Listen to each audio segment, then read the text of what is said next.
पुलवामा घटना में शहीद हुए वीर योद्धाओं को देश नमन कर रहा है। 14 फरवरी 2019 को हुई पुलवामा घटना ने पूरे देश को झकझोर कर रख दिया था। हंसते खेलते परिवार एक झटके में बिखर कर रह गए और उनका तो मानो सब कुछ लुट गया। भले ही आज उस घटना को 4 साल बीत गए हैं, लेकिन उस दिन की यादें उनके परिवार को भुलाए नहीं भूलती। अपनों को खोने की टीस परिवार के दिल में आज भी रह रह कर उठती है। यादें उनकी आंखों को नम जरूर कर देती हैं, लेकिन जिस तरह से वीर अपना कर्तव्य निभाते हुए वीर गति को प्राप्त हुए, उस पर उनका सीना आज भी गर्व से चौड़ा हो जाता है। देखो, आज उनका दिन है, तो हम हर दिन पे उनको, हर पल उनको याद करते हैं। हमें दुख है उनका जाने का, गर्व भी है कि उन्होंने देश के लिए जान दी है। तो आज उनको हम बहुत याद कर रहे हैं, उनका दिन है आज। वो हमेशा कहते थे मैं देश के लिए जान दे दूंगा। तो बहुत बहादुर थे। हमें बहुत दुख है उनका, और मुझे इस बात का गर्व भी है कि मैं उनकी वाइफ हूँ। बहुत दुख होता है आज के दिन। आज बहुत उनका दुख है हमें। और भी बाकी शहीद हुए, आज तक 40 लोग शहीद हुए, क्या कहेंगे उनके परिवार वालों से?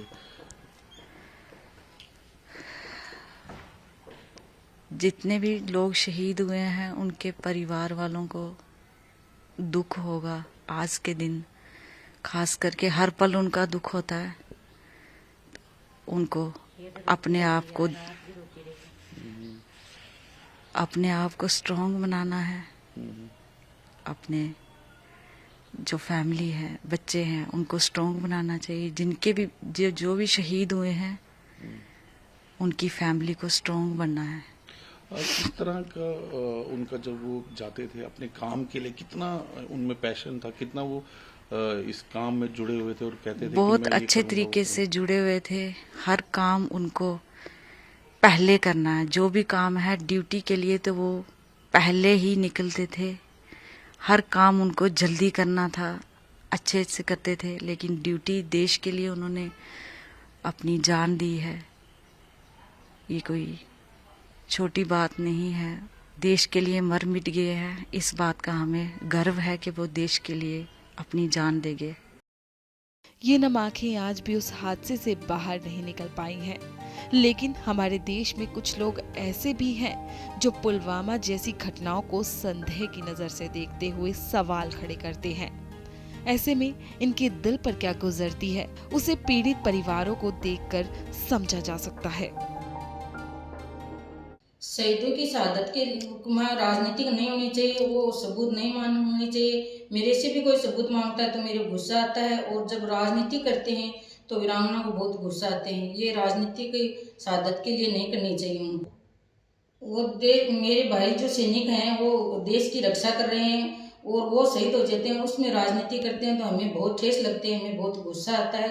और दूसरा, जो सैनिकों से लड़ाई लड़ते हैं पाकिस्तान वाले, जब भी कोई उन्होंने लड़ाई लड़ते हैं तो हमारे को गुस्सा आता है कि हम वीरांगना जाके उनको मुंह तोड़ जवाब दिया जाए। फिर नेता वो राजनीति करते तो हमें बहुत गुस्सा आता है। पुलवामा में जो शहीद हुए थे उनको 4 साल हो गए, तो उन पे हमारी जो सरकारें हैं, ये राजनेता हैं, वो राजनीति करते हैं कि हमें पुलवामा में जो शहीद हुए उनकी सबूत दो। तो जो देश पे शहीद होते हैं, शहीदों पे राजनीति होती है, ये एक शहीदों के परिवार को ठेस लगती है, क्योंकि शहीदों पे राजनीति हो रही है। ऐसी राजनीति नहीं होनी चाहिए। राजनीति के तरीके और भी हैं, हर तरह से अलग से राजनीति करनी चाहिए। शहीदों पे किसी प्रकार की कोई राजनीति होती है तो जो बॉर्डर पे नौकरी कर रहे हैं शहीद फौजी भाई, उनको भी ये महसूस होता है कि देखो, हम तो कितनी जी जान से लड़ाई लड़ते हैं और हमारे शहीद होने पे राजनेता राजनीति करते हैं। तो ऐसा नहीं होना चाहिए। ऐसा देश पे कुठाराघात है, देश के साथ अन्याय हो रहा है, तो राजनीति नहीं होनी चाहिए। शहीदों पे किसी प्रकार की राजनीति नहीं होनी चाहिए। झुंझुनू की भूमि शहीदों और वीरों की भूमि है। सबसे ज़्यादा शहीद और सबसे ज़्यादा जो सैनिक हैं वो झुंझुनू ज़िले से हैं। आज 4 साल बीत जाने के बाद भी शहीदों की जो वीरांगनाएं हैं उनको नौकरी नहीं मिली अभी तक। शहीदों की वीरांगनाओं को उनकी योग्यता के हिसाब से नौकरी दी जाए और जो पुलवामा में शहीद हुए हैं उनको मेरा श्रद्धांजलि अर्पित है।